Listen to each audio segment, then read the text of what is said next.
Hello viewers, welcome back to my channel. One main question which is left is why flow of income is circular and continuous. अगर मैं आपको एक wheel दूं या किसी भी व्हीकल का टायर दूं, बैंगल दूं, कुछ भी चीज दूं विच इज राउंड शेप, मैं आपको बोलूं कि आप उसका एंड पॉइंट निकालो या आप बताओ कि इसका स्टार्टिंग पॉइंट कहाँ है, तो आप नहीं बता पाओगे, राइट? बिकॉज लेकिन अगर मैं सर्कल पे इस पॉइंट से देखूं कि मैंने यहां से लेट सपोज करो सर्कल बना होगा, आई एम अज्यूमिंग कि यहां से बना होगा, तो मैं यहां से ऐसे जाऊंगी एंड वापस फिर से मैं इसी पॉइंट पर एंड हो जाएगा।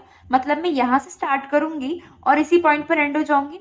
ऐसे ही अगर मैं यहां पर देखूं तो मैं यहां पर भी यहीं से जाऊंगी, यहीं से आऊंगी। तो ऐसा ही हमारा सर्कुलर फ्लो ऑफ इनकम में भी होता है। इनकम जहां से जनरेट हो रही है ना, वहीं पर आकर वो एंड कर जाती है, इसीलिए हम उसको बोलते हैं it is a circular. Income generate हो रही है, इनके पास इनकम कैसे जनरेट होगी? जब ये गुड्स और सर्विसेज जो इन्होंने बनाए हैं, जब ये उसको सेल कर देंगे मार्केट में, इनके पास इनकम हो जाएगी। जब इनके पास इनकम होगी तो ये फैक्टर्स ऑफ प्रोडक्शन को डिस्ट्रीब्यूट करेंगे। जब ये फैक्टर्स ऑफ प्रोडक्शन को देंगे तो फैक्टर्स ऑफ प्रोडक्शन गुड्स और सर्विसेज पर वो पैसा खर्च करेगा और गुड्स और सर्विसेज पे करेगा तो वो इन्हीं के पास वापस आ जाएगा। मतलब जिस पॉइंट से स्टार्ट किया उसी पॉइंट पर हम वापस आ गए। रिसीट्स ऑफ वन सेक्टर, जो एक सेक्टर रिसीव कर रहा है, R equal to the payment to the other sector, वो दूसरे सेक्टर की पेमेंट के बराबर है। लेट सपोज कर लो फर्म ने 50,000 रुपए पे किए as a factor payment, as a जो उन्होंने फैक्टर और सर्विसेज हायर की थी उसके बदले जो उन्होंने पे किया, लेट सपोज कर लो वो 50,000 रुपीज था।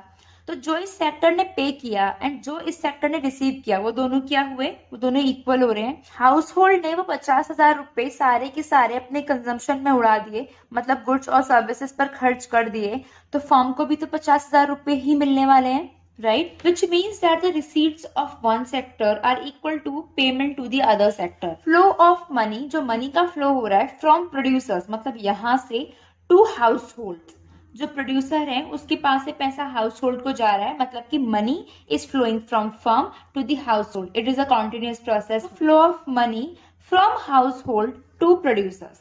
अब हाउस होल्ड गुड्स और सर्विसेज पर खर्च करने वाले हैं, फर्म को पे करने वाले हैं, तो मनी हाउस होल्ड से फर्म की तरफ जा रही है। ये भी क्या है? ये कॉन्टिन्यूस प्रोसेस है।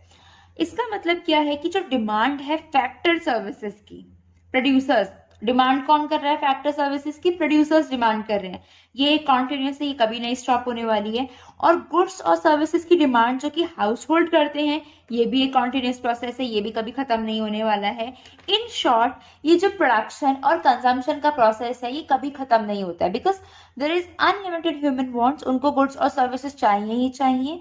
अगर उनको गुड्स और सर्विसेज चाहिए तो there is someone who should produce them, और अगर उसको प्रोड्यूस करना है तो उसको फैक्टर सर्विसेज चाहिए होंगी। ये प्रोसेस क्या है? ये एक कॉन्टिन्यूस प्रोसेस है जो कि कभी नहीं खत्म होने वाला है। So that is why flow of income is circular and continuous, क्योंकि जिस जगह से आई है उसी जगह पर वो वापस फिर से पहुंच जाती है।